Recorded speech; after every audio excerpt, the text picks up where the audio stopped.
चिट्ठी। शेखर 4 बहनों का इकलौता और सबसे छोटा भाई था। चारों बहनों की शादी हो चुकी थी। बीमारी की वजह से माता पिता का निधन हो चुका था। चारों बहनों ने अपने इकलौते भाई के लिए एक से बढ़कर एक लड़कियां ढूंढी, लेकिन शेखर हर बार कोई न कोई बहाना बना देता और शादी के लिए मना कर देता। बहनें परेशान हो चुकी थीं।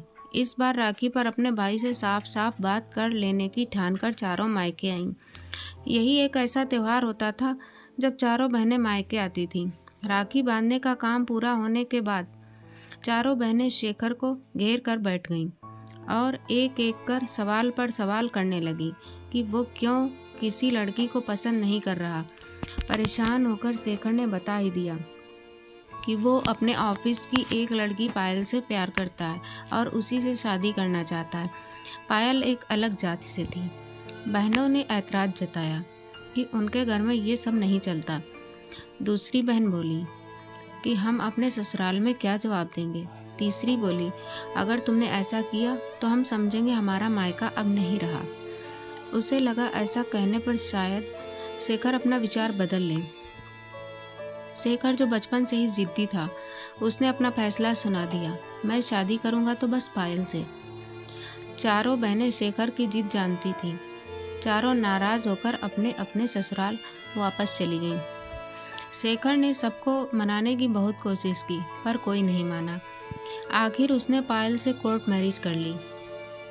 ऐसे में बहनों ने उससे बोलना तक बंद कर दिया। शेखर को हर साल राखी पर अपनी बहनों की याद आती थी। पायल भी उस दर्द को समझ सकती थी। शेखर दोस्तों से अपनी बहनों की खबर लेता रहता था। पायल कहती कि अब तो बहुत समय बीत चुका है, आप ही फ़ोन लगाकर बात कर लो, छोटे हो आप। शेखर, मैं तो बात कर लूँगा। मुझे किसी ने कुछ कहा तो फ़र्क नहीं पड़ेगा, लेकिन तुम्हें किसी ने कुछ कहा तो वो मैं सहन नहीं कर पाऊँगा। ये ना हो कि रिश्ते और बिगड़ जाएं। दिन बीते, साल बीते। एक दिन खबर आई कि शेखर की तीसरी बहन के पति का रोड एक्सीडेंट में निधन हो गया। शेखर के पैरों तले ज़मीन खिसक गई। पायल ने शेखर के तुरंत निकलने की तैयारी कर दी। शेखर निकलते निकलते रुक गया। शेखर, मैं वहाँ कैसे? पायल, अभी आपकी सबसे ज़्यादा ज़रूरत आपकी बहन को है।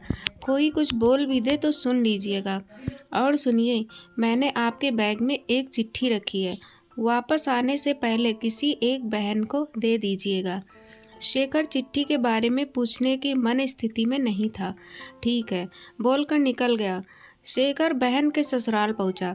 भाई को देखते ही बहन उसके गले लगकर खूब रोई। बहन का रोना भाई की आत्मा को चीर गया हो जैसे। सारी अंतिम क्रिया पूरी हो गई। शेखर निकलने की तैयारी करने लगा। बड़ी बहन शेखर का सामान बैग में रखने लगी कि उसके हाथ पायल की रखी चिट्ठी आई। ऊपर ही लिखा था, दीदी एक बार जरूर पढ़िएगा। बहन ने हिचकिचाहट में चिट्ठी खोली। उसमें लिखा था, प्रणाम, मैं आप सबसे पहले तो माफ़ी चाहती हूँ कि इस दुख की घड़ी में मैं वहाँ आप लोगों के साथ नहीं हूँ, पर मैं और आपके भाई हमेशा आप लोगों के साथ हैं। ये आपका मायका पहले है, मेरा ससुराल बाद में। आपका पूरा हक है अपने भाई पर और आपके मायके पर। मैं आप लोगों के बीच ना कभी आई थी ना कभी आऊँगी। मुझसे कोई गलती हुई हो तो माफ़ करें, लेकिन अपने भाई को अनाथ ना करें। विनम्रता पूर्वक, पायल। उस समय तो चिट्ठी का जिक्र बड़ी बहन ने किसी से नहीं किया। समय बीता, अगले साल की राखी आ गई। सुबह सुबह दरवाजे की घंटी बजी। पायल ने शेखर से दरवाज़ा खोलने को कहा। शेखर ने दरवाज़ा खोला तो सामने चारों बहनों को देखकर खुशी से चिल्लाने लगा, पायल देखो कौन आया है। पायल हाथ में पानी का गिलास लेकर बाहर आई। वो जानती थी कि आज राखी पर शेखर की बहनें आने वाली हैं। ये बात पायल को उन लोगों ने ही फ़ोन करके बताई थी। चारों बहनों ने कई साल बाद मायके में पैर रखा और सबसे पहले पायल को गले लगाकर धन्यवाद दिया। कहा, तुम्हारी चिट्ठी ने हिम्मत दी कि हम हमारे मायके आ सकें। तुमने आज हमारा मायका हमें वापस दे दिया। हमेशा खुश रहो। शेखर के हाथ में इतने सालों बाद उसकी बहनों ने राखी बांधी। उसकी खुशी उसके आंखों में नजर आ रही थी, जिसे देखकर पायल भी खुश थी।